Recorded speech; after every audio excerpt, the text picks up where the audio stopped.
Maintenant, dans cette deuxième partie de cette rencontre du début du mois de juin 1982, j'ai une question de 100 000 $ à poser à Bernard. On appelle ça comme ça parce que ça veut dire que ça implique beaucoup de choses. Beaucoup, beaucoup de choses. L'être humain qui a évolué sur la Terre depuis des milliers d'années est arrivé à un moment donné où il atteint une certaine forme de maturité, soit biologique et par conséquent spirituelle ou mentale, où on se rend compte qu'il atteindra un nouveau dispositif mental qui lui permettra soit de faire de la télépathie, de la télékinésie, du dédoublement contrôlé dans l'astral, d'échanger même ce qu'on appellerait de l'empathie, c'est-à-dire des états émotionnels qui appartiennent à un autre pour pouvoir mieux le guérir ou pour pouvoir mieux le comprendre. Mais c'est à ce moment-là que depuis des milliers d'années aussi, des êtres sur le plan mental qui lui envoyaient par l'énergie intelligence, en sachant ses faiblesses émotionnelles et son ego qui transforme toujours les choses, lui envoyait certaines pensées que lui pensait être à lui personnelles. Tout ça, on en a un petit peu puis pas mal parlé dans la première partie de la soirée. Toujours est-il que ces êtres qui sont sur le point d'atteindre la forme de maturité mentale deviennent très intéressants pour ces intelligences et ces manipulateurs de pensée, qu'il faut absolument qu'ils ne perdent pas la main mise sur l'homme. Et pour ne pas perdre la main mise sur l'homme, au moment où la transformation humaine l'amènera sur un nouvel horizon mental, c'est de lui faire oublier tout ce qu'il pourrait découvrir rapidement pour qu'il ne se centre que sur une chose, pour qu'après on puisse continuer à jouer avec lui. Il devient capable de semer. Il devient capable de l'orgasme sexuel. Il devient capable d'un orgasme supramental. On va lui dire qu'il doit se servir de cette énergie-là que de telle façon, sachant qu'évidemment, on le prive de tout le reste qui lui aurait donné toute liberté. Et alors, un porte-parole sert à ces intelligences pour mystifier par le verbe, stigmatiser par le personnage, donc le vécu semblable entre tous les hommes, les masses, de façon à ce qu'ils répondent essentiellement à cette volonté de ces intelligences de maintenir la mainmise sur l'évolution de l'homme. Et ma question de 100 000 $, Bernard de Montréal, encore une fois, pourquoi êtes-vous quasi incapable de nous parler du rôle de l'homme, de lui vers, et toujours nous parler de cette intelligence, de cet extérieur, que l'homme, à cause de tous ces champs d'énergie émotifs, le pire esprit, l'ego, tout est dans le problème, ben c'est dans l'homme. Puis tout va arriver d'en haut, quand ce sera le temps, comme ce sera le temps, mais comme si dans l'homme, il n'y avait pas d'énergie. Alors qu'il y a d'autres maîtres qui, eux, travaillent sur l'autre côté. Mais ces maîtres-là, lorsqu'ils parlent des petits oiseaux, là, comme tu disais, c'était comme amusant, intéressant. Mais je vous prie de me croire que Saint Ignace de Loyola, pour lui, ça n'a pas été amusant et intéressant sa vie, des petits oiseaux. Et puis que Sainte Thérèse de l'Enfant Jésus, ça n'a pas été intéressant, les petits oiseaux. Puis j'irais même plus simplement que ça, avec un Yuri Geller ou un Jean-Pierre Girard qui tordent des barres d'acier ionisé. Parce que, eux, en dedans d'eux, ils agissent sur l'extérieur, sur l'environnement. Ils transforment l'état interne de la matière. Non pas par l'intelligence, mais par l'énergie qui vient du cœur et qui est subjective et qui est une énergie polarisante. Parce que Bernard nous parle toujours de ce qui rentre dans l'homme, mais il ne nous parle jamais de ce qui va sortir à l'autre bout. Et ce qui sort à l'autre bout, c'est ce que l'homme en fait de cette intelligence. C'est bien beau de nous dire qu'est-ce qui va arriver, mais qu'est-ce qu'il en fait? C'était tout mon exposé de 100 000 $. Bon.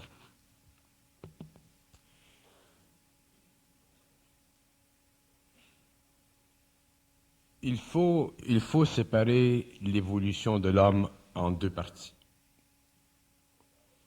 Il y a une évolution chez l'homme qui sert ou qui a servi à la formation de l'ego, qui exprime une subjectivité chez l'homme, avec tout son matériel mental, émotionnel. Bon.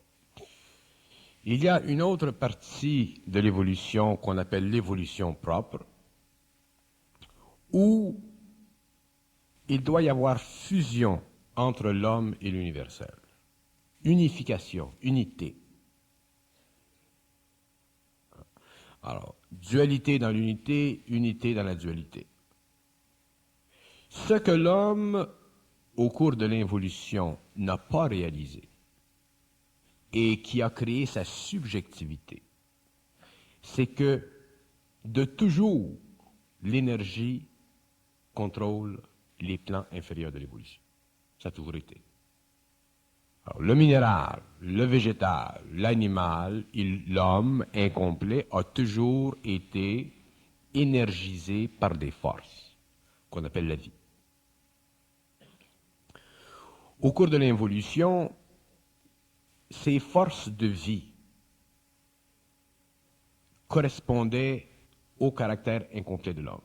C'est-à-dire qu'au cours de l'évolution, les forces qui ont beaucoup affecté l'homme pour qu'il descende justement dans la matière, pour qu'il développe ces forces sont des forces astrales. Ce sont des forces inférieures aux forces de l'énergie de l'intelligence.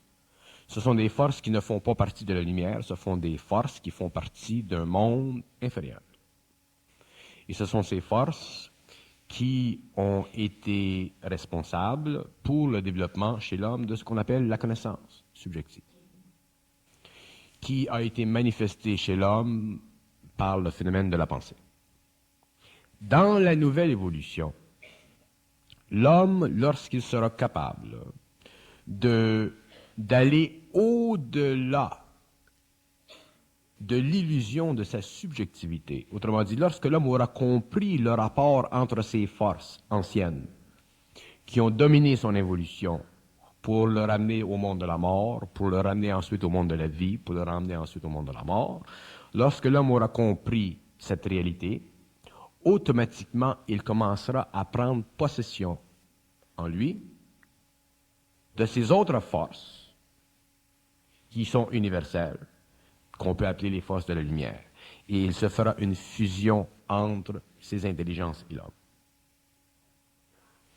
Dans le passé de l'homme, ce qui a créé sur la Terre l'imperfection de l'évolution, ça a été le fait que l'homme n'a jamais parfaitement compris sa réalité.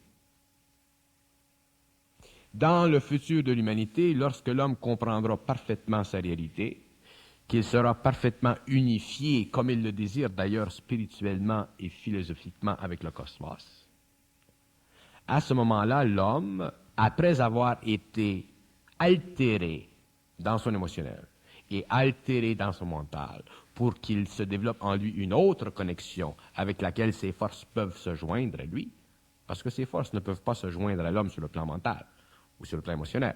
Elles sont trop puissantes. Alors, pour qu'elles se joignent à l'homme, il faut qu'elles se joignent sur le plan d'un esprit de l'homme qui est totalement développé, qu'on appelle pour le moment la conscience supramentale. Et lorsque l'homme aura vécu cette transformation qui mènera à la mutation de l'homme, l'unité entre l'homme et ses forces sera totale, et à ce moment-là, l'homme, étant dans la volonté, étant dans l'intelligence, et étant dans l'amour, connaissant et vivant de ces trois principes, au lieu de vivre de la subjectivité de ces trois principes, pourra manipuler ses énergies pour son bien-être sur la planète et créer une nouvelle civilisation. Tant que l'homme ne pourra pas intégrer ces trois principes universels dans sa subjectivité, autrement dit, tant qu'il n'y aura pas fusion entre l'universel et le planétaire, l'homme demeurera planétaire. Et tant que l'homme demeurera planétaire, il sera dans la phase de l'involution et il sera manipulé par l'astral. Quand l'homme deviendra universel, il ne sera plus manipulé par l'astral, il sera en fusion avec l'énergie. Et la fusion avec cette énergie lui créera sa vraie identité, c'est-à-dire que l'homme sera complété dans sa multidimensionnalité. C'est-à-dire que son corps éthérique aujourd'hui, son double éthérique qui doit se décomposer après la mort, demeurera parce qu'il sera morontialisé par l'énergie. L'énergie descendant dans l'homme donnera à ce corps double, qui normalement devrait se répandre une fois de plus dans l'énergie indifférenciée, ce corps double deviendra un corps de lumière, deviendra un corps morontiel, et ce corps deviendra le corps avec lequel l'homme pourra se déplacer dans le temps et l'espace. Le corps astral aura changé, parce que le corps astral ne sera plus le siège de la subjectivité émotive de l'homme. Il sera l'extension dans la matière de son pouvoir sensoriel et permettra à l'homme de bien sentir et de bien comprendre et de bien aimer la matière. Mais non pas avec les émotions d'antan, mais avec l'intelligence nouvelle qu'il aura. Sur le plan du corps mental, ce sera la même chose. L'homme avant pensait, c'est normal, il a pensé pendant des siècles. L'homme n'aura plus à penser parce qu'il y aura fusion. Et pour que le corps astral, que le corps mental, que le corps éthérique de l'homme deviennent des principes neufs, c'est-à-dire des principes qui sont totalement en harmonie avec l'universel, il faut qu'il se développe en lui une conscience universelle.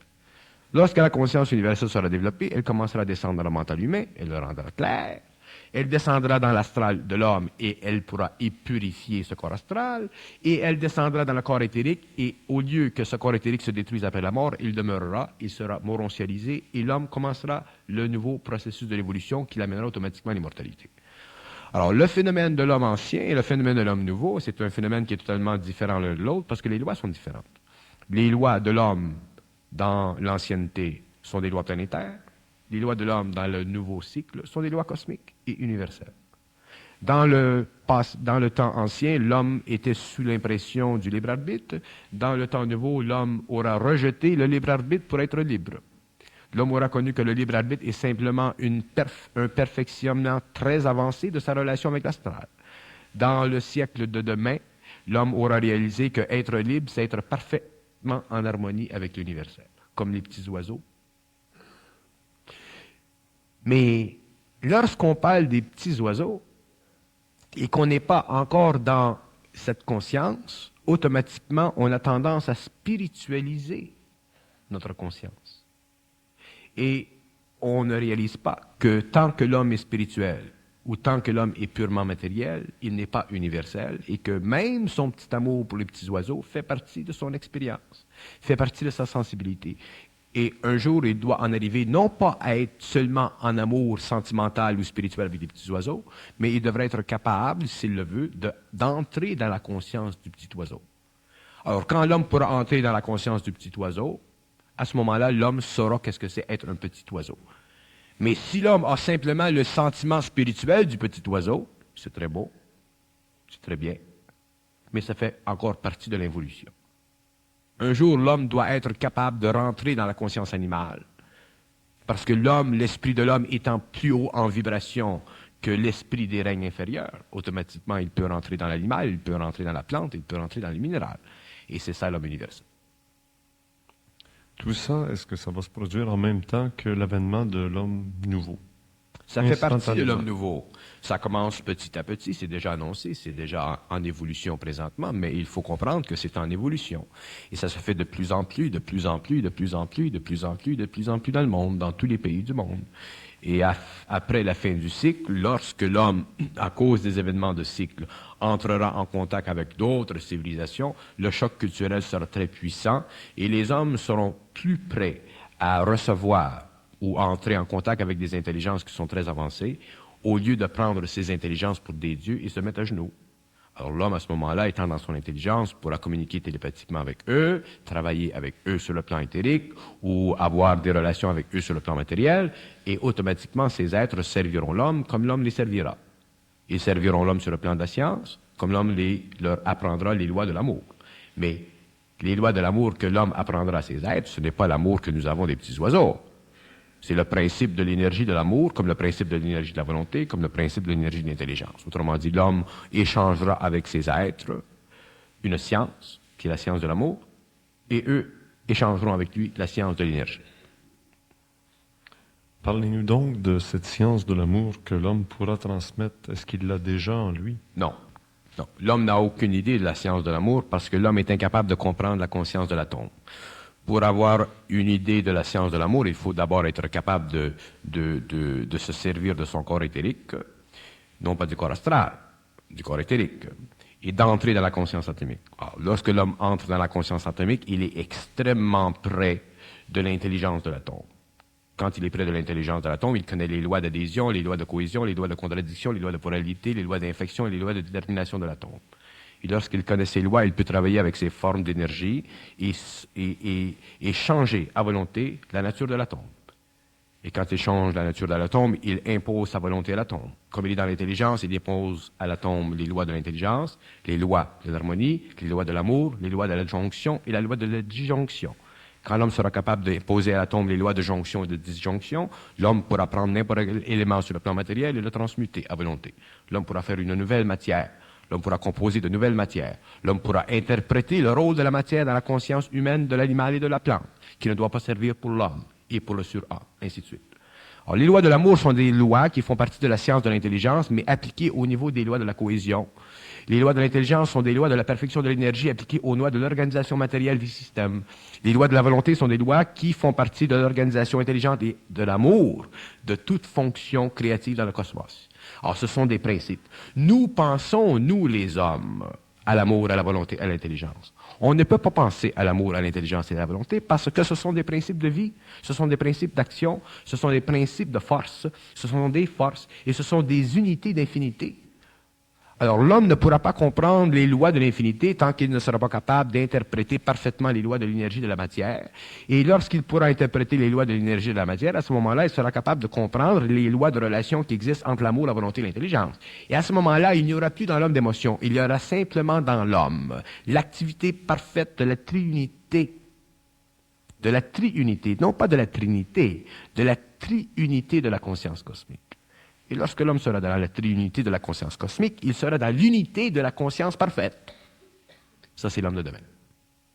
Et ceci durera pendant des siècles, pendant 2500 années à peu près. Et ensuite, il y aura un autre changement, une autre mutation. Pour que l'homme, au lieu de vivre en relation avec la conscience éthérique et la conscience matérielle, puisse vivre simplement dans la conscience éthérique et matérialiser totalement et complètement son monde. De sorte que l'homme n'aura plus besoin de la conscience matérielle. Il vivra simplement dans la conscience éthérique et à ce moment-là, il commencera à faire évoluer les animaux. Et ce sont les animaux sur le plan matériel de la Terre qui continueront l'évolution parce que toute conscience doit se perfectionner. Et ensuite, ce sera les plantes et ensuite, ce sera la matière. Mais l'homme, à ce moment-là, sera rendu au stage de l'évolution jupitérienne.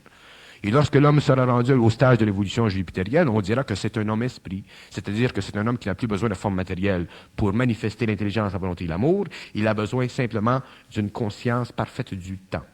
Ayant une conscience parfaite du temps, il pourra vivre du temps, se nourrir dans le temps et se déplacer dans le temps. Et il n'aura plus besoin d'avoir accès à la matière pour donner à la forme inférieure, qui est matérielle, une volonté quelconque dans l'évolution, un devoir quelconque au niveau de l'harmonie et une possession quelconque au niveau des lois qui régissent tous les aspects supérieurs de l'amour. À ce moment-là, l'homme ne sera plus sur la terre. Il y aura simplement des animaux avancés. Bon. Est-ce que c'est seulement pour l'homme ce destin?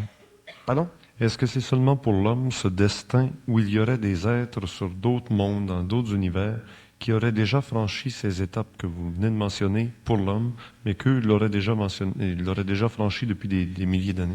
Il n'y a rien dans le cosmos qui se rapporte au passé. Il n'y a rien dans le cosmos qui se répète. S'il y a une qualité fondamentale de l'intelligence créative, c'est qu'elle n'est pas répétitive. Alors, dans le cosmos, toutes les races en évolution exécutent constamment de nouveaux aspects de l'intelligence créative. Vous savez ce que c'est que de l'intelligence? De l'intelligence, c'est de la réorganisation instantanée au niveau de la conscience atomique de l'énergie, permettant à l'énergie de remplacer instantanément le temps de la pensée pour que la pensée insuffisante en elle-même ne serve plus à organiser des plans de conscience, mais à désorganiser les plans de l'intelligence de l'absolu. C'est ça la pensée. Sur le plan humain, nous vivons la pensée parce que sur le plan humain, nous vivons une conscience tellement différente des lois ou des forces ou des intelligences qui sont des principautés dans les mondes de l'absolu, que nous avons tendance à penser que de la pensée, c'est une fonction créative de l'intelligence. Et la pensée, ce n'est pas ça. La pensée, c'est simplement une forme qui permet à l'énergie de l'intelligence de se canaliser sur des plans inférieurs. Lorsque l'homme sera totalement déconditionné de la pensée, lorsque l'homme n'aura plus besoin de penser pour savoir, lorsque l'homme ne sera plus intéressé à la pensée, lorsque l'homme ne sera plus intéressé à la connaissance, à ce moment-là, l'homme sera un être qui ne vit que de l'énergie mentale, vitale, émotionnelle et physique en rapport avec trois principes universels, l'amour, l'intelligence et la volonté.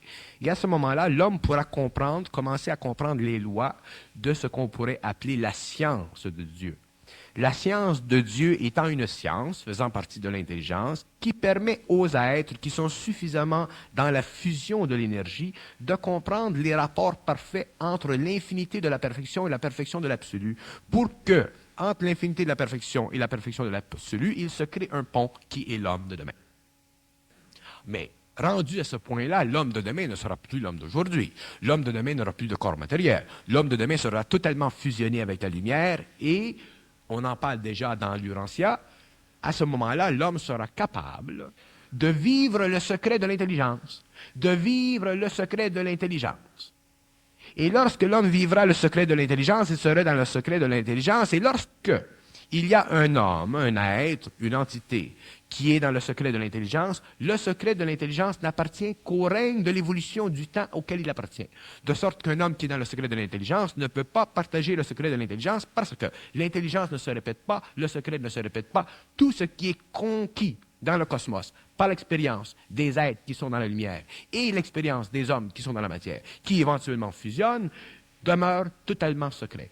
C'est pour ça que, dans le cosmos, l'homme apprendra un jour qu'il est absolument impossible à un être dans l'astral de connaître et de comprendre un être parfaitement dans le mental. Et qu'il est absolument impossible à un être dans le mental de comprendre parfaitement et de réaliser parfaitement un être dans la lumière. La seule façon qu'un être dans le mental puisse être en parfaite harmonie avec un être dans la lumière, c'est par la fusion. Et la fusion est le seul lien, le seul pont entre l'éternité de l'infinité et l'absolue perfection de la conscience supramentale. Alors, c'est inutile pour l'homme de penser à ces choses. C'est inutile pour l'homme d'essayer de comprendre ces choses parce que penser, c'est essayer de comprendre. Comprendre, c'est revenir avec la pensée pour essayer de comprendre à nouveau, pour revenir encore avec la pensée. C'est un cercle vicieux qui permet aux forces qui sont dans l'astral d'enregistrer de plus en plus d'impressions dans leur monde pour qu'ils aient de plus en plus d'expérience, pour qu'ils puissent de plus en plus dominer l'homme. Pour que l'homme ne soit pas capable un jour d'entrer dans sa propre intelligence, c'est-à-dire d'être totalement autonome, c'est-à-dire de fusionner. C'est pourquoi je dis, toujours avec réserve, que l'homme passe des étapes. Du matériel, il passe à la spiritualité il passe à la conscience pure. Le matériel, la spiritualité, un jour, doivent être totalement comprises à l'intérieur des lois de l'intelligence, de sorte que l'homme de demain pourra vivre le matériel d'une façon consciente, pourra vivre la conscience spirituelle de son intelligence d'une façon parfaite, de sorte qu'il n'aura plus besoin de la forme spirituelle, il sera simplement un être parfaitement créatif. Et la perfection de la création de l'homme sera la manifestation spirituelle de l'homme de demain. Et aujourd'hui, l'homme spirituel ne peut pas être créatif, il peut simplement être spirituel. Il peut être fin, il peut être bon, aimer les petits oiseaux, ainsi de suite. Mais l'homme de demain n'aura plus besoin d'être spirituel puisqu'il sera créatif. Et la créativité, c'est plus grand que la spiritualité parce que la créativité, c'est la composition totale et éternelle de la relation entre l'homme et l'ajusteur de pensée.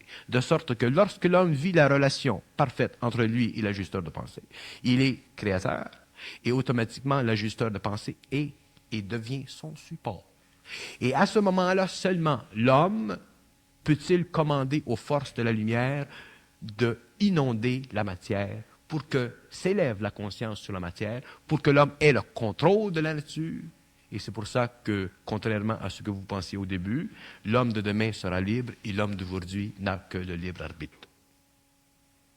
Ces êtres, ces intelligences parfaites ne donneront jamais à l'homme le pouvoir de leur énergie tant que l'homme sera sans égaux. Ceci ne veut pas dire que l'homme, parce que l'homme ne connaît pas, ne comprend pas ce que ça veut dire être sans égaux. L'homme a l'impression qu'être sans égaux, c'est devenir une machine. C'est pas vrai. Être sans égaux, ça veut dire avoir un ego qui est clair, un ego qui est translucide, avoir un mental, un émotionnel et un vital qui peut permettre la canalisation de cette énergie jusque sur le plan physique. De sorte qu'un jour, lorsque le temps a travaillé, que ses forces ont travaillé dans l'homme sur le plan de sa conscience atomique, il puisse y avoir une grande fusion. Et lorsque ces forces transfèrent à l'homme le pouvoir de rayonnement, il puisse, lui, à ce moment-là, commencer à être créateur sur la Terre ou dans les terres. C'est aussi simple que ça. Vous nous avez parlé des intelligences jupitériennes, mercuriennes, neptuniennes, plutoniennes dans le passé. Et le Soleil, lui, a-t-il des intelligences? Oui. Il y a des intelligences sur le Soleil et les seules intelligences qui existent sur le Soleil sont des intelligences créatives. Et ces intelligences sont tellement hautes en vibration qu'elles font partie de ce qu'on appelle l'esprit du Soleil. Et l'esprit du Soleil, c'est le centre de rencontre dans le temps des êtres qui font partie de la lumière. C'est pourquoi le Soleil est si important dans le cosmos, non pas parce qu'il donne à l'homme de la chaleur, parce qu'il donne de l'énergie pour la plante ou l'animal. Ça, c'est un des aspects très matériels du Soleil. Mais l'aspect très cosmique du Soleil, c'est que le Soleil est un esprit. Et que la composante totale de cet esprit est en relation avec ce qu'on appelle l'esprit qui existe dans les mondes de la lumière. Alors, les mondes, ces êtres-là, quand ils viennent dans un système, ils sont obligés de se déplacer. Ils sont obligés de passer par certains réseaux d'énergie. Nous, quand nous allons à Sainte-Catherine, sur la rue Sainte-Catherine, nous ne sommes pas obligés de passer par des rues. Alors, eux sont obligés de passer par des rayons, des réseaux d'énergie. Et le Soleil est le centre de notre système solaire. Et ils sont obligés de rentrer par ce système. Parce que c'est le Soleil qui a la plus haute vibration dans le système solaire. C'est pourquoi c'est le Soleil qui supporte la vie dans le système solaire. Ils ne peuvent pas rentrer par Mars, ils ne peuvent pas rentrer par Vénus, ils ne peuvent pas rentrer par Jupiter. Ils sont obligés de rentrer par le Soleil. C'est pourquoi le Soleil est une puissance à tous les niveaux de la création et que dans son infinité, dans son caractère occulte, invisible, dans son caractère totalement lumineux, intérieur, caché, ce qu'on appelle le Soleil noir, parce que le Soleil, il est noir, il est plat. Alors, le Soleil, dans sa composition spirituelle parfaite, c'est un soleil noir, c'est-à-dire que c'est un trou dans l'infinité de l'absolu. Et ce trou dans l'infinité de l'absolu coïncide avec une réalité que les sciences de demain découvriront, que le Soleil, c'est un trou d'ébène géologique. Alors, le Soleil, c'est un trou d'ébène géologique, c'est-à-dire que si l'homme était capable, si l'homme avait un corps subtil, suffisamment vibrant, suffisamment purifié, il pourrait entrer dans le Soleil et il s'apercevrait que le Soleil est un corridor qui mène à d'autres soleils dans la galaxie, dans le cosmos, et que ce corridor ne communique avec aucune planète de notre système solaire. Mais ça fait partie de l'évolution de l'homme. L'homme demain voyagera dans le temps.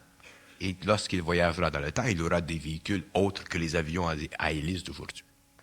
Et à ce moment-là, l'homme pourra se déplacer dans le temps avec son esprit. Et l'homme pourra revenir dans la matière avec son esprit. L'homme sera multidimensionnel. Il sera matériel, il sera éthérique, il sera astral, il sera mental, il sera supramental et il aura tous les principes développés.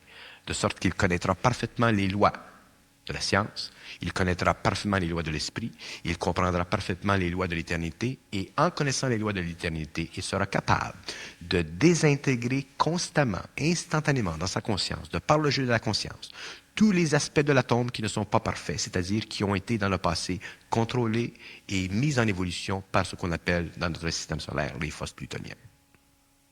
C'est à ce moment-là que la Terre ne sera plus matérielle et que la Terre deviendra un globe lumineux de très haute vibration. Mais ça, c'est après la 7e race.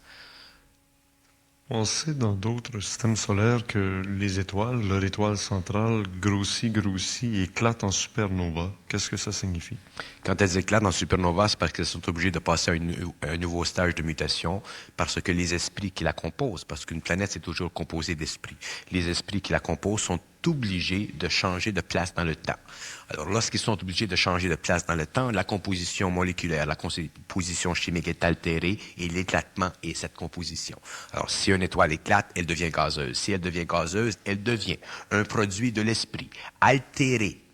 C'est-à-dire que l'esprit étant altéré, il a automatiquement une autre vibration. Et lorsque l'esprit a une autre vibration, ces agglomérations de gaz changeront, créeront autre chose dans le cosmos. Et c'est comme ça que se crée le cosmos.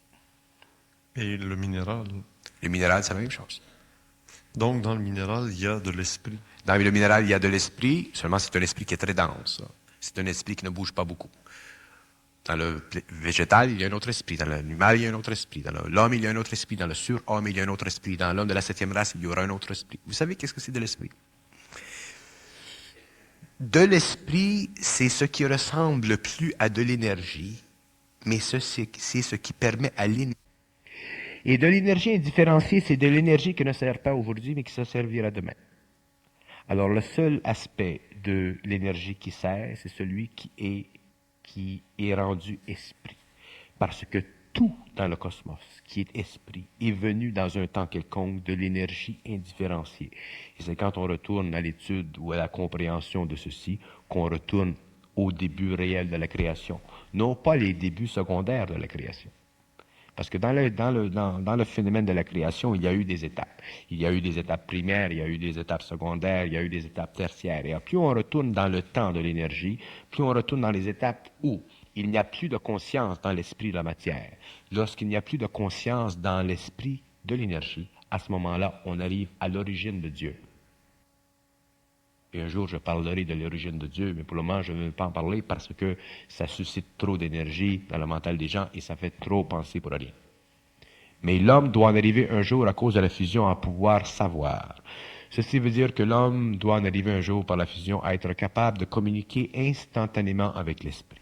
Ça veut dire que l'homme, lorsqu'il aura la capacité de communiquer instantanément avec l'esprit, sera instantanément dans la vibration de l'esprit et automatiquement son esprit sera instantanément dans la vibration de l'intelligence.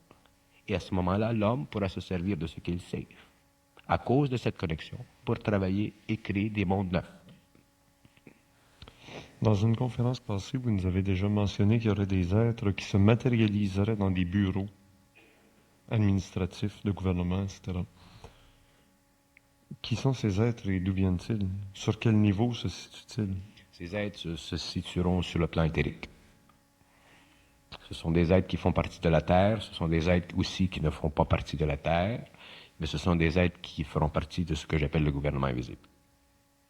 Et ces êtres veilleront à l'évolution normale de la 6e race. Parce que la 6e race doit être protégée, parce que la 6e race sera très spirituelle, elle sera très avancée, mais elle n'aura pas encore la fusion. Elle ne sera pas totalement fusionnée et automatiquement elle sera sujette à erreur. C'est pourquoi, éventuellement, il y aura une 7e race. Mais d'où viennent-ils, ces êtres? Ces êtres font partie de l'humanité, mais de l'humanité très évoluée. Ces êtres font partie de l'humanité qui ne vit plus de l'expérience. Ces êtres font partie de l'homme qui n'est plus obligé de vivre de la mémoire. Ces êtres font partie de l'homme qui sait parfaitement le temps de l'évolution, les lois de l'évolution. Ces êtres font partie de l'homme qui peut entrer dans la conscience matérielle, végétale, animale, mentale de l'homme. Ces êtres sont des êtres qui font partie d'une haute hiérarchie, mais qui descendront sur le plan matériel éthérique pour aider à l'évolution de l'homme et pour protéger l'homme contre les abus qui viendront à cause du fait que dans les siècles qui viendront, l'homme découvrira des pouvoirs psychiques, et à cause des pouvoirs psychiques et à cause encore du fait que l'homme aura de l'ego, il aura tendance à se servir de ces pouvoirs pour créer pour lui-même, pour ses appétits personnels, un petit peu de pouvoir. Et l'homme ne doit pas chercher le pouvoir. Et tant que l'homme ne sera pas totalement fusionné, il cherchera le pouvoir parce que ça fait partie de l'activité du corps astral et ça fera encore partie des activités subliminales, des forces astrales qui veulent dominer la planète. Est-ce que ce sont eux qui ont pris le nom d'Elohim? Les Elohim sont des êtres qui sont venus de l'espace pour engendrer sur la planète des force permettant à l'homme de devenir racial. Les Elohim ne font pas partie de la lumière. Ce sont des êtres extrêmement évolués, ce sont des êtres humains très évolués, mais qui un jour, lorsque l'homme sera dans son élohimité, seront obligés, à cause du gouvernement invisible, de respecter les lois de l'homme, qui seront fixées dans l'esprit de l'homme à cause de la fusion de l'esprit de l'homme. Autrement dit, les Elohim ont aidé l'homme dans le passé à établir une civilisation pour qu'il se développe sur la terre une sorte de continuité dans la généticité de l'homme, afin que le corps éthérique de l'homme puisse continuer à évoluer, et aussi afin qu'il se partage sur le plan d'un certain nombre de races. Ce sont les Elohim qui ont créé le phénomène de la race sur la terre. Ce sont les Elohim, à cause de la manipulation de l'énergie du corps vital de l'homme, qui ont créé le corps éthérique noir, blanc, jaune, ainsi de suite, qui a donné éventuellement des changements, qui a créé des changements dans la composition épidermique de l'homme et oculaire de l'homme. Mais lorsque ces êtres-là reviendront, l'homme sera déjà dans l'esprit de son temps. C'est-à-dire qu'il y aura des hommes sur la terre qui seront dans l'esprit de leur temps et qui seront sur le même palier d'évolution ou supérieur aux Elohim. Et ce sont ces hommes qui contrôleront les allées et venues des Elohim sur la terre pour que les hommes de demain ne soient plus assujettis à la domination raciale des intentions cosmiques de l'évolution et pour que l'homme demain reconnaisse un fait absolu, c'est que l'homme doit être maître de sa planète. L'homme, dans le passé, ne pouvait pas être maître de sa planète parce que l'homme ne pouvait même pas être maître de lui-même. Alors, on lui a imposé des lois, on lui a montré comment, on lui a, par des initiés, indiqué le chemin. Demain, la mutation, l'évolution, le cycle de l'intelligence, l'homme sera maître de lui-même, étant maître de lui-même, il sera maître de la nature, étant maître de la nature, il sera maître de la planète, et ceux qui seront dans la maîtrise de l'énergie feront partie du gouvernement invisible, et ce sont ces hommes qui dirigeront l'évolution de la Terre. Les différentes races disparaîtront-elles?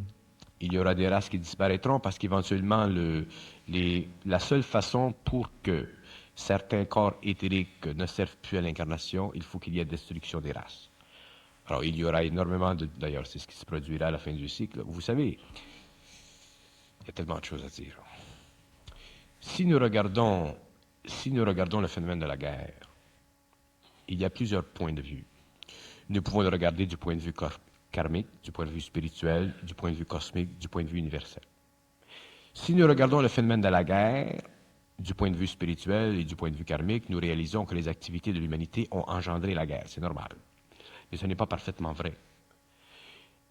La guerre a été engendrée karmiquement sur la Terre parce que l'homme, à cause de son ignorance, s'est laissé dominer par des formes dans le mental et l'émotionnel qui ont été mises dans son intelligence et dans son émotionnel par des forces qui sont dans l'invisible.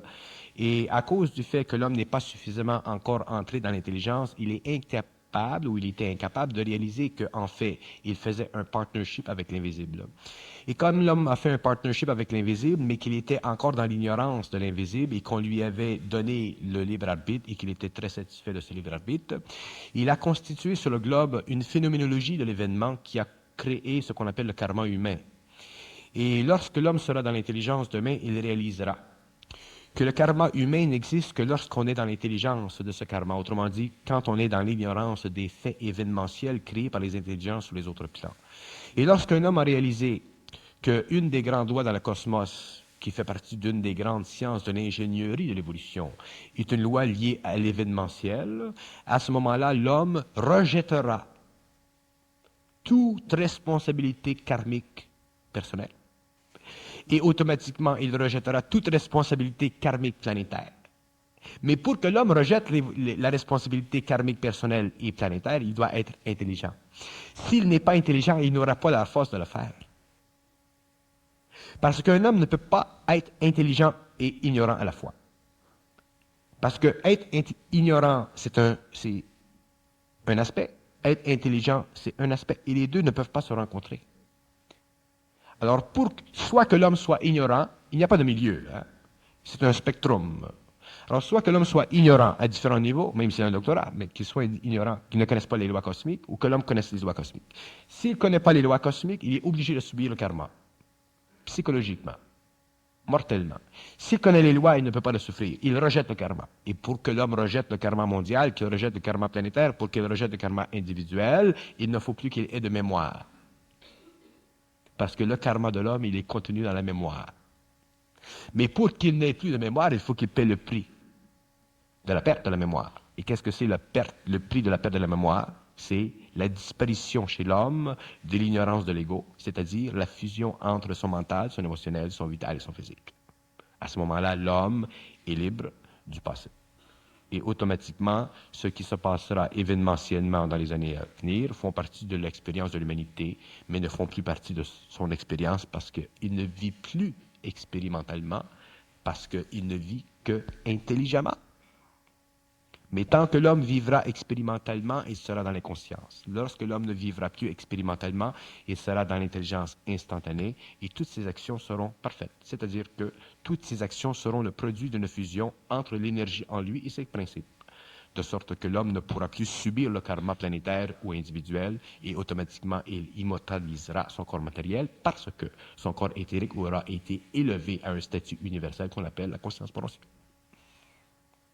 Le thème de notre rencontre aujourd'hui, Bernard, c'était vivre aujourd'hui, ici, maintenant, Bon. avec tout ce qu'on a autour de nous. Bon, c'est très bien. C'est pour ça que je dis, quand je dis, je ne parle jamais pour rien. Et quand je dis l'homme ne doit pas penser à ces choses, je dis que l'homme doit vivre aujourd'hui. Alors, quand l'homme apprendra à vivre aujourd'hui et que, à travers son expérience, il grandira dans l'intelligence, il comprendra sa vie d'aujourd'hui de mieux en mieux. Et il viendra un jour où l'homme comprendra tellement bien sa vie d'aujourd'hui qu'il ne sera plus affecté par la souffrance que crée la vie d'aujourd'hui. Ce sera l'homme nouveau.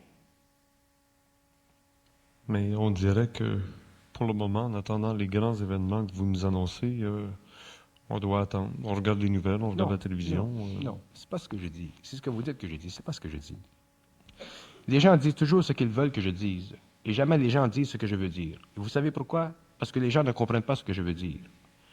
Je ne veux pas dire que les gens ne sont pas intelligents, je dis qu'ils ne comprennent pas ce que je veux dire. Et comme ils ne comprennent pas ce que je veux dire et ils veulent dire ou expliquer ce que je veux dire, ils le disent toute croche, par bonne volonté. Ce que je dis, c'est que l'homme aujourd'hui doit vivre sa vie le mieux possible, avec l'intelligence qu'il a. Et s'il est évolué, cet homme, il évoluera. S'il ne ferme pas la porte à l'instruction mondiale, il apprendra, il grandira, il grandira, il grandira. L'homme n'a pas...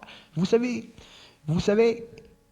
la vie de l'homme aujourd'hui, ce n'est pas de ses affaires. Demain, quand l'homme sera dans son intelligence, sa vie sera de ses affaires parce qu'il pourra faire de sa vie ce qu'il veut. Mais d'ici à ce temps-là, la vie de l'homme n'est pas de ses affaires. Il doit la subir. Et il n'y a pas de choix. Parce qu'il pense, parce qu'il a des émotions, parce qu'il est régi par les lois événementielles. Mais si l'homme apprend à comprendre son esprit, s'il apprend à comprendre les illusions de son esprit, s'il apprend... Je vous donne un exemple. Bon, je vais couper ça simple.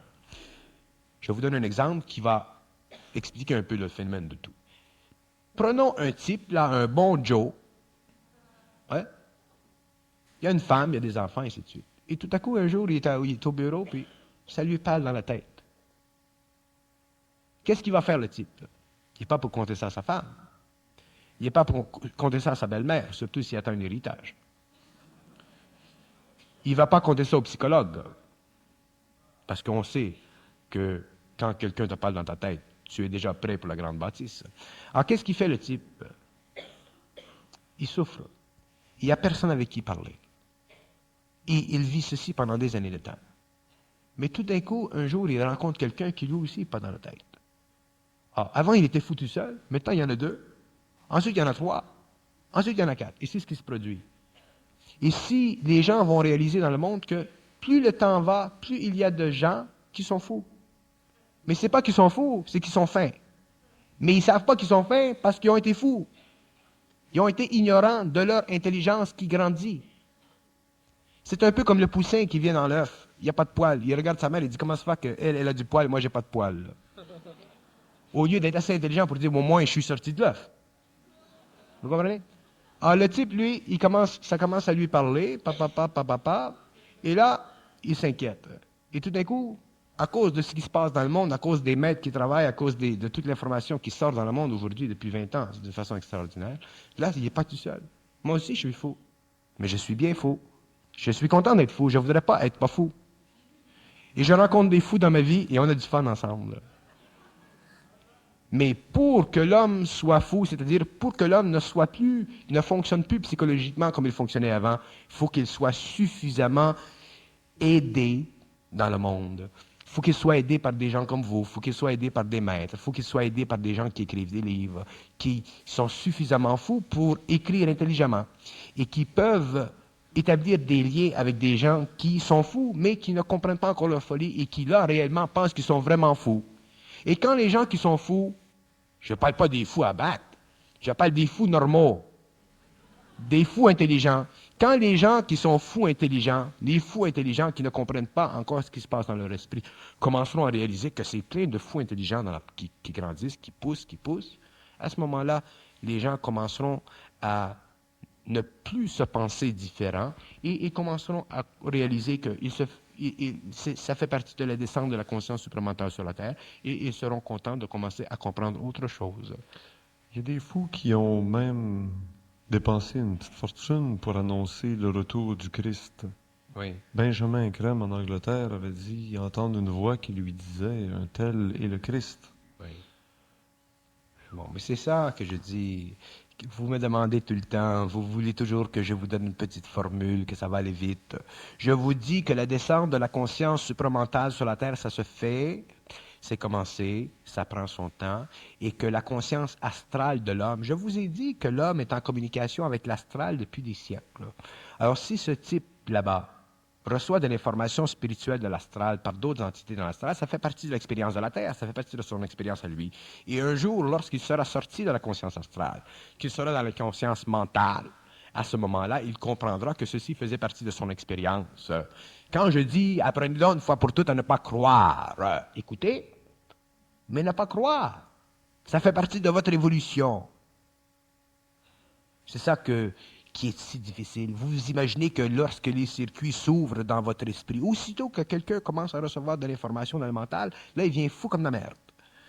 Là, il reçoit des informations qu'il va y avoir une guerre mondiale, il va recevoir des informations qu'il va se produire telle chose demain, ensuite. Et là, il le dit à tout le monde en public, et là, il s'aperçoit que ça ne se passe pas comme ça. Et là, il commence à réfléchir, et c'est comme ça que la conscience supramentale détruit l'ego.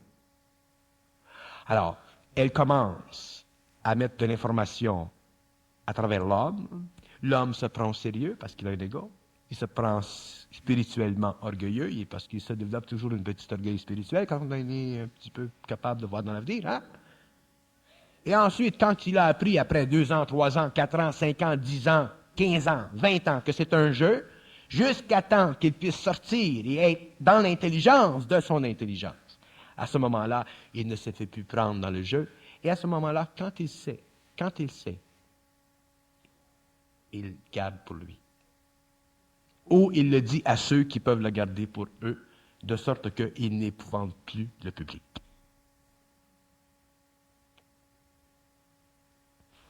C'est ça que j'appelle le discernement.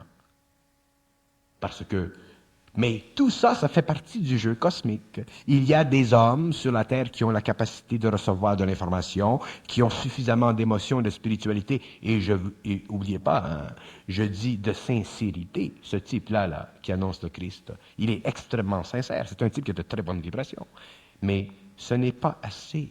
Nous devons être intelligents, c'est-à-dire que l'homme doit être capable un jour de comprendre les lois de l'intelligence, les lois de l'esprit, pour ne plus jamais être dominé par l'esprit de l'intelligence qui est dans l'astral et qui se sert de sa nature humaine, de son inconscience spirituelle, de sa bonne volonté, pour faire passer dans le monde des messages. Et vous, Bernard, vous avez une grosse responsabilité à ce niveau-là, À quel niveau? de faire passer un message qui vous vient par une voix en haut, quelque part. Moi, je parle. Écoutez, moi, je suis un mal engueulé. Je parle. J'aime ça parler. Je détruis des formes. Je mets en garde. J'essaie de faire voir aux gens les choses par une longue vue à laquelle nous ne sommes pas habitués. J'essaie de faire comprendre à l'homme que nous entrons dans une nouvelle évolution. J'essaie de faire comprendre à l'homme par ma propre expérience les dangers de l'ésotérisme, les dangers de la spiritualité ésotérique, les dangers, surtout à la fin du cycle, qui menacent l'homme parce que l'homme n'a pas encore la maturité, parce que l'homme n'a pas encore l'expérience de l'intelligence.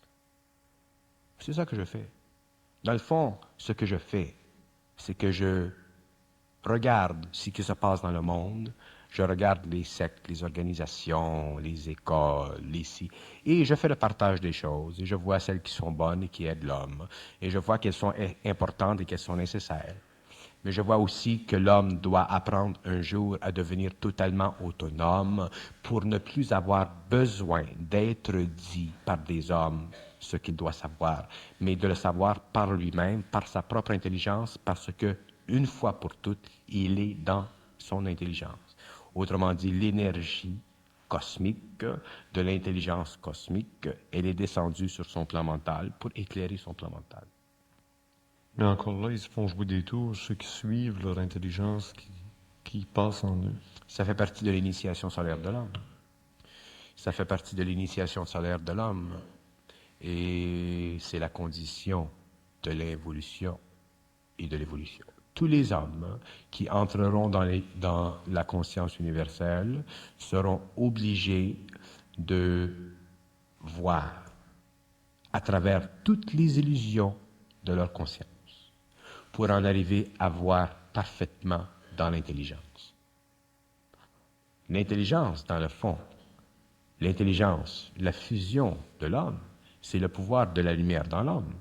Et ce pouvoir dans l'homme, cette grande facilité créative que donne cette énergie à l'homme, elle ne peut pas passer dans l'homme s'il y a de l'ego, s'il y a de l'illusion dans l'ego, s'il y a des formes dans le mental et dans l'émotionnel qui risquent de prendre cette énergie et la déformer.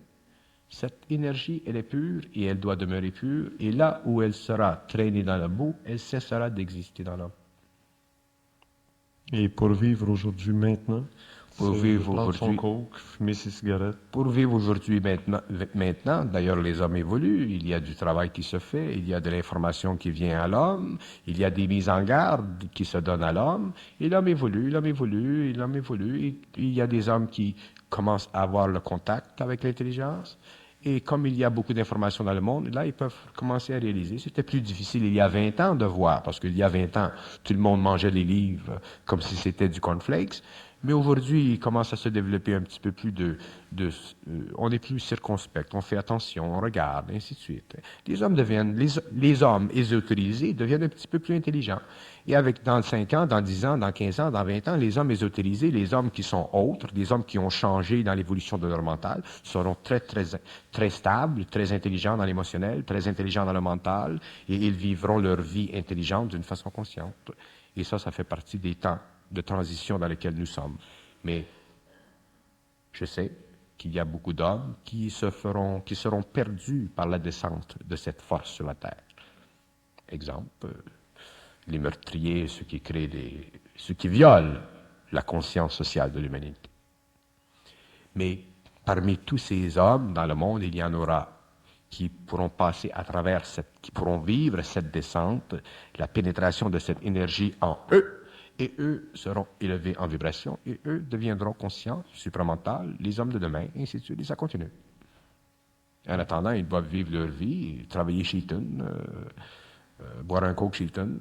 Et il y en a plusieurs de ceux-là qui ont des enfants. Oui. Et il y en a plusieurs de ceux-là qui sont adultes avec des enfants qui sont déjà plus engagés dans la vie qu'eux-mêmes adultes qui répètent quotidiennement toujours le même scénario alors que leurs enfants veulent vivre et ça les dépasse. Ils ont seulement des enfants de 6 ans, 7 ans, 8 ans, 10 ans. Qu'est-ce qui se passe, là? Ça fait partie de leur expérience. Si les parents se conscientisent, les enfants vont se conscientiser très vite. C'est évident que les enfants qui viennent aujourd'hui sont les enfants qui, demain, feront partie de la nouvelle race. Et les enfants d'aujourd'hui, ce sont de nouvelles âmes. Alors, automatiquement, ils ont souvent des expériences qui sont beaucoup plus évolutives que les parents. Les parents ont simplement servi de véhicule, de canal pour leur descendre dans la matière. Si les parents se conscientisent, si les parents deviennent plus objectifs, si les parents deviennent plus intelligents, ils verront leurs enfants, ils verront leurs propensités hautes, ils verront qu'ils sont nouveaux et les parents pourront s'ajuster aux enfants. Et déjà, il y a des parents qui sont déjà ésotérisés. Alors pour eux, les enfants qui viennent dans le monde et qu'ils voient d'une façon différente de notre œil, ils ont une relation avec eux qui est totalement ésotérique. Moi, je le sais. Je connais des parents qui ont des enfants et qui sont sur une même longueur d'onde. Alors, dans ces cas-là, c'est très, très, très intéressant. Alors, les enfants qui naissent aujourd'hui, n'oubliez pas que les enfants doivent aussi vivre leur expérience. Les enfants doivent en arriver à leur maturité. Et la maturité de l'intelligence, ça prend du temps. Alors, ce n'est pas parce que les enfants ont des propensités qui diffèrent des enfants de l'ancienne génération que ces enfants sont nécessairement conscients. La conscience, c'est la conscience. Ce n'est pas la différenciation dans le caractère et le tempérament qui est donné à l'enfant à cause d'une mémoire autre de l'âme. Ce n'est pas parce qu'un enfant est différent aujourd'hui qu'il est nécessairement conscient. Un enfant qui est différent aujourd'hui projette dans l'avenir des possibilités autres, mais un jour il devra être conscientisé. Les hommes sur la terre doivent être conscientisés. Moi, j'ai une fille qui est qui est d'un haut niveau d'évolution, mais qui a un caractère de chien et qui a de très grandes qualités, mais qui a de très grands défauts. Et moi, naturellement, parce que c'est ma fille, elle vit une initiation mineure, mais cet enfant doit être amené à une conscience totale d'elle-même. Elle a son propre contact et elle parle avec son contact. Je vais vous donner un exemple. Aujourd'hui, elle vient à la maison et elle avait pris un papillon dans une bouteille. Elle voulait le papillon, elle voulait le piquer, le mettre sur un mur. Vous savez, les enfants, c'est normal. Et je suis d'accord avec ça, ça fait partie de ça. Mais je lui ai dit, le papillon, il est beau, regarde dans la bouteille, il souffle, il veut sortir. J'ai dit, pourquoi tu le laisses pas sortir? J'ai dit, quand papa ira en voyage, je t'amènerai une petite plaque avec des papillons qui ont déjà été piqués par d'autres personnes.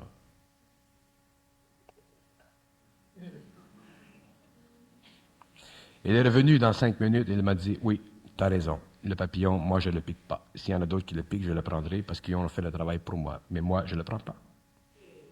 Alors, elle a pris le papillon et elle l'a remis à la nature. Alors, automatiquement, elle développe la sensibilité envers la vie. Mais un jour, ça, c'est comme le phénomène de la viande. Il y a des gens qui me demandent, est-ce que je mange de la viande? Moi, je mange de la viande plus que n'importe qui dans la salle parce que je travaille très fort. Si je ne mangeais pas de la viande, je ne pourrais pas travailler. Et les gens me disent, mais oui, mais vous êtes censé être un homme spirituel. Je dis, je ne suis pas un homme spirituel. Je dis, je suis un homme qui vit ma vie d'une façon intelligente. Et si l'intelligence me fait manger de la viande parce que j'ai besoin de beaucoup de protéines, parce que je fais un travail fort, parce que je n'ai pas beaucoup de force pour me maintenir, à ce moment-là, je suis l'énergie de l'intelligence. Alors la personne me dit, mais oui, mais si tout le monde faisait comme vous, mais j'ai dit à ce moment-là, si tout le monde faisait, c'est-à-dire que si tout le monde faisait comme moi, si tout le monde mangeait de la viande, tout le monde tuerait les animaux. Mais j'ai dit à ce moment-là, la situation sera autre. Parce que moi, je ne tue pas les animaux. Je ne peux pas tuer un animal. Mais si vous le faites pour moi, j'en suis gracieux. Alors, si le boucher tue l'animal, c'est parce que lui, il a la vibration pour la faire. Lui, il ne souffre pas. Moi, je souffre si je tue l'animal. Alors, si lui, il a la vibration pour la faire et que moi, je peux me servir de cette viande qui est là, je vais le faire. Parce qu'à ce moment-là, la conscience éthérique de l'animal ne fait pas de communication, de connexion avec ma conscience éthérique. Alors, je ne souffre pas. Alors, ça résout le problème de la viande. Belle excuse pour ceux qui sont soldats et qui iront à la guerre. Ça fait partie de la même chose. Plus tu es conscient, moins tu peux aller à la guerre. Mais tant que tu peux aller à la guerre, tu y vas et tu sers, et ça sert. Au plan cosmique. C'est tout ça, des réalités de vivre ici, maintenant, aujourd'hui. Oui, on doit vivre notre vie selon notre vie, et non pas selon la vie des autres. Alors, si on a la vibration d'aller à la chasse, on doit s'amuser à y aller. Un jour, demain, on n'a plus de vibration, on n'y va plus. On n'a pas, ce n'est pas dans notre droit de dire à tout le monde, tu ne devrais pas aller à la chasse parce que moi, c'est pas beau aller à la chasse. Ça devient du fanatisme spirituel. Tu ne peux pas aller à la chasse. Alors, il y a des gens qui, ça balance leur vibration, ça canalise leur vibration d'aller à la chasse. Quand leurs vibrations seront changées, quand ils seront un peu plus conscients, ils n'iront plus à la chasse, ça sera normal. En attendant, il faut qu'ils vivent leur vie. Le problème avec les hommes, c'est que les hommes veulent enseigner à tout le monde. Les hommes veulent donner des conseils à tout le monde. L'homme n'a pas de conseils à donner à personne. L'homme n'a simplement qu'à vivre sa vie d'une façon de plus en plus consciente. Et si un jour il mange de la viande, il mange de la viande. Si demain il mange des raisins, il mange des raisins. Mais que ce soit ses raisins à lui, pas des raisins imposés. Merci, Bernard de Montréal.